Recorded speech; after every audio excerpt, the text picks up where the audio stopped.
রাজ্যে পরপর ডাকাতির ঘটনায় আন্তঃরাজ্যে চক্রের যোগ দাবি করেছেন এডিজি আইন শৃঙ্খলা মনোজ বর্মা। নবান্নের সাংবাদিকদের মুখোমুখি হয়ে এডিজি আইন শৃঙ্খলা মনোজ বর্মা এবং মুখ্যমন্ত্রীর মুখ্য উপদেষ্টা আলাপন বন্দ্যোপাধ্যায় বলেছেন, 4টি ডাকাতির ঘটনায় 14 জনকে গ্রেফতার করা হয়েছে, বাজেয়াপ্ত হয়েছে 10টিরও বেশি অস্ত্র।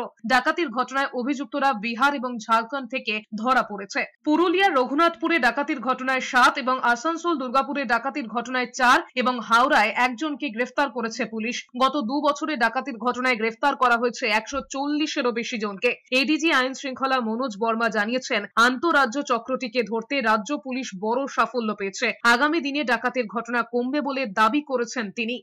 এই রাজ্যে 4টি ক্ষেত্রে 14 জন অ্যারেস্ট হন, 10টি অস্ত্র সিজড হয় ইনভলভিং ইন্টারস্টেট গ্যাংস।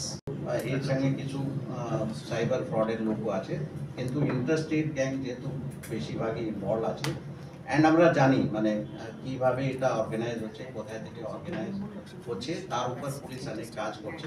এই মুহূর্তে আমি বলবো না, কিন্তু হয়তো কিছুদিন পরে আপনারা অল ডিটেলস পেয়ে যাবেন। তার উপর অনেক কাজ আমাদের হচ্ছে।